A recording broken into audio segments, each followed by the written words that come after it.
welcome back di channel YouTube Desa Pesan. Karena di video sebelumnya itu ngebahas mengenai desa adat yang ada di suku Baduy dan yang katanya desa mati yang ada di Majalengka. Jadi kali ini aku, Sinta Meilinda, akan ngebahas mengenai desa adat yang ada di Tasikmalaya, yaitu Kampung Naga. Mungkin sobat-sobat sudah tidak asing dengan nama Kampung Naga tersebut, atau mungkin kalian sudah berpikir bahwa Kampung Naga tersebut banyak hewan naganya yang berterbangan seperti di film-film, atau mungkin bahkan banyak buah naganya.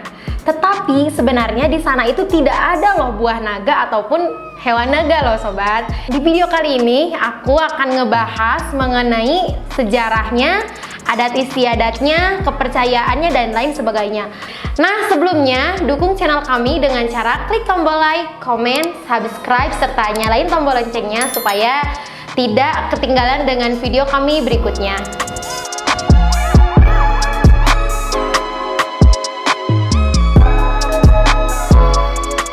Oke, langsung saja mengenal sejarah desa Kampung Naga ya. Jadi sejarahnya itu ternyata sampai sekarang katanya belum ada titik terangnya. Bahkan Kampung Naga di sana, warga Kampung Naga di sana itu menyebutkan bahwa mereka itu disebut istilahnya parem obor, yang berarti kalau bahasa Sundanya parem berarti mati, obor itu terang. Jadi tidak ada titik terang sampai sekarang. Nah, menurut versi yang saya dapatkan dan menurut informasi yang saya dapatkan bahwa ada beberapa versi mengenai sejarahnya. Versi pertama, sejarah lisan menyebutkan bahwa Kampung Naga tersebut sudah ada pada zaman Wali Songo. Nah, jadi kala itu Sunan Gunung Jati yang ada di Cirebon itu memerintahkan abdinya yaitu Singaparna untuk menyebarkan agama Islam ke daerah barat. Dan yang dimaksud daerah barat itu yaitu daerah Tasikmalaya. Ia akhirnya sampai di tepi sungai kaki sebuah bukit yang mana dia di sana bersemedi hingga mendapatkan petunjuk untuk mendiami tempat tersebut sampai akhirnya sekarang disebut Kampung Naga. Itu versi pertama.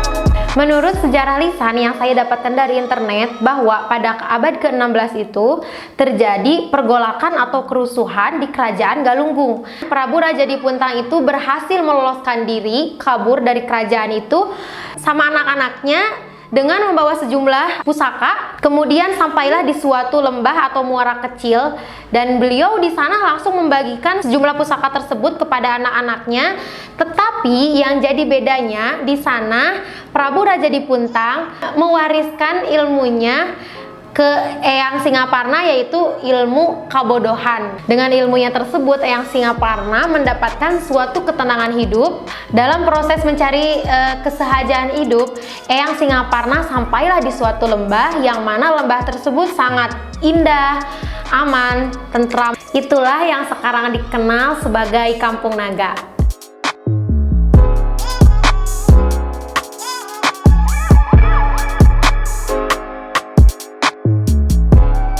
Oh iya sobat, tadi sudah disebutkan bahwa masyarakat atau warga Kampung Naganya sendiri menyebut mengenai sejarahnya itu sebagai istilah parem obor. Pada tahun 1956 itu terjadi pembakaran dokumen atau perkampungan naga. Ceritanya organisasi Darul Islam atau yang lebih dikenal sebagai Tentara Islam Indonesia atau TII itu yang dipimpin Kartosuwiryo itu menginginkan negara Indonesia itu menjadi negara Islam. Nah, sementara masyarakat Kampung Naga lebih pro ke pemerintahan Soekarno. Oleh sebab itu, mungkin mereka marah dan murka. Akhirnya mereka membumi hanguskan perkampungan tersebut hingga akhirnya hilang dokumen-dokumen mengenai sejarahnya.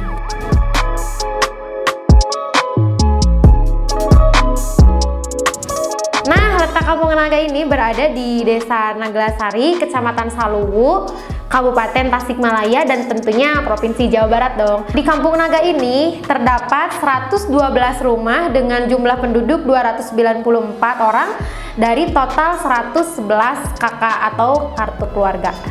Nah, hal unik apa saja sih yang berada di Kampung Naga?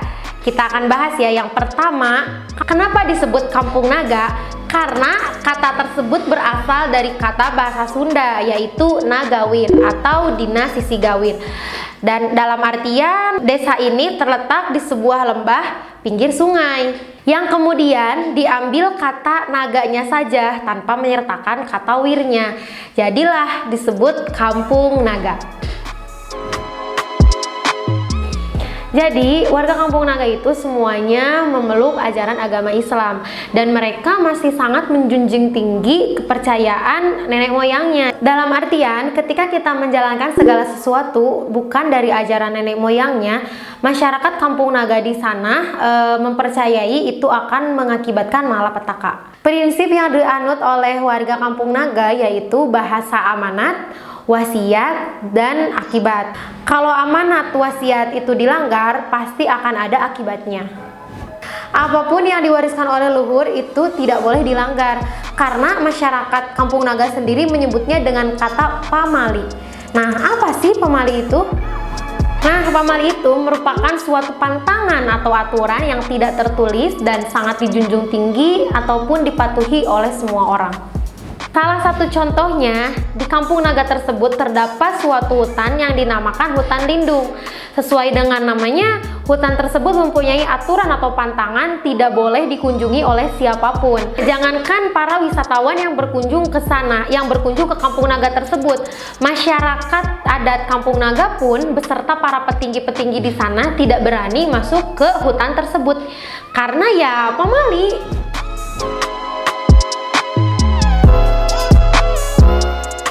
Masyarakat Kampung Naga di sana menolak adanya modernisasi. Dalam artian mereka sangat hidup sederhana apa adanya tanpa sentuhan digital ataupun listrik. Bentuk rumah di Kampung Naga itu semuanya berbentuk rumah panggung yang terbuat dari bambu dan kayu. Sedangkan untuk atapnya sendiri itu terbuat dari jerami atau pelipah. Letak rumah di sana mempunyai aturan harus menghadap ke sebelah utara atau selatan dengan memanjang ke sebelah timur atau ke barat. Masyarakat Kampung Adat Naga sangat menjunjung tinggi adat dan kebudayaan mereka, tentunya ajaran para nenek moyangnya. Meskipun sampai saat ini Kampung Naga tersebut sangat dikenal oleh mancanegara dengan bukti bahwa banyak para wisatawan asing datang ke sana, tetapi budaya mereka atau adat mereka itu sama sekali tidak terkontaminasi dengan budaya luar. Dan yang terakhir, masyarakat Kampung Naga masih melestarikan seni tradisionalnya. Di antaranya tembang gembrung, tembang senjak, dan angklung yang suka ditampilkan ketika momentum-momentum khusus di warga Kampung Naga tersebut. Oke, cukup sekian video yang bisa aku sampaikan di season ini dan thank you so much buat kamu yang sudah nonton dan jangan lupa untuk pantengin terus channel YouTube Desa Pesat. See you next time and bye-bye!